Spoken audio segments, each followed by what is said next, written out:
Merci. Quelques mots très rapidement. D'abord, je me félicite effectivement que l'élément de transparence ait été remarqué par l'ensemble. C'était effectivement l'engagement que j'avais pris devant vous et je m'en félicite avec, en toute humilité, et je l'avais dit lorsque je m'étais exprimé, il est très difficile, je dirais, d'avoir la vérité révélée sur le sujet, sur ce que peut être le bon mode de gestion. Comment, de par la complexité déjà de l'objet stade, d'un objet stade, et d'autre part tout simplement de la complexité aussi de ce que nous vivons ici. Club de rugby, club de foot, et cela amène toute cette complexité évidemment. Moi je voudrais juste apaiser un des éléments qui a été dit par Michel Savin tout à l'heure. Il n'y a pas de...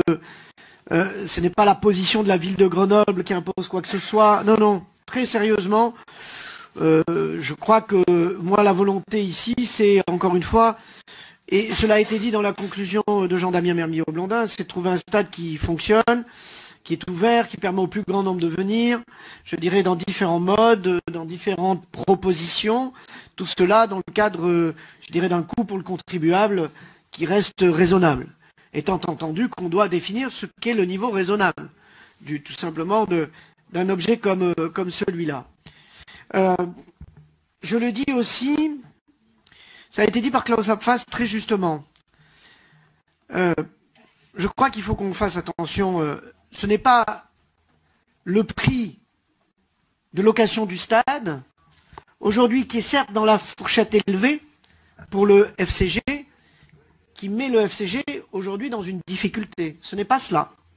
Je voudrais qu'on le redise, qu'on ne puisse pas laisser imaginer et laisser dire que c'est uniquement ce sujet de loyer élevé, parce qu'effectivement à une époque, ils l'ont accepté sans difficulté, et ce n'était pas le sujet. Cela le devient parce que tout simplement le FCG connaît aussi une situation extrêmement délicate. Nous avons vu d'ailleurs les décisions qui ont été prises par, je dirais, le staff du FCG. Et moi, je souhaite, et je suis sûr qu'on pourra porter ce message ensemble, nous souhaitons évidemment au FCG, à ses dirigeants, de trouver les bonnes options qui permettront en tout cas à ce grand club de perdurer et de continuer dans sa dynamique. Et nous savons à quel point nous sommes attachés à cela. Il y a aussi le sujet d'équilibre entre le foot et le rugby. Je trouve que les choses se sont maintenant un peu mieux posées. Klaus Abfas le disait, il y a toujours des chevauchements de dates, l'esprit collectif est meilleur. Et je voudrais terminer par là, c'est-à-dire que le travail continuera dans la transparence.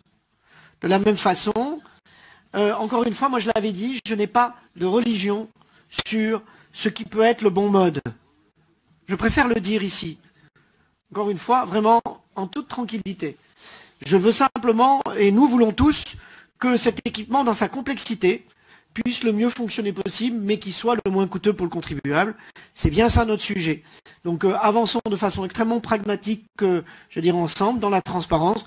Et en tout cas, vous avez bien compris que je n'écarterai aucune option qui pourrait être à un moment donné posée et qui permette de répondre à l'ensemble de ces critères. Nous, on a partagé avec l'ensemble des collègues du groupe l'ensemble des options et en transparence, je dirais, continuons ce travail-là et nous verrons bien effectivement vers quoi nous allons. Mais encore une fois, je le dis là-dessus, je ne suis pas un spécialiste de ces objets-là. En même temps, le regard que je prends, c'est surtout un regard, je dirais, effectivement, sur l'utilisation du contribuable, l'argent du contribuable, et effectivement que nous puissions faire venir le maximum de métropolitains dans ce lieu, qui est un beau lieu. Et aujourd'hui, ce que je sais, c'est que tout le monde reconnaît la qualité et la beauté de ce lieu et le plaisir que nous pouvons avoir collectivement à l'intérieur. Donc continuons le travail. Voilà.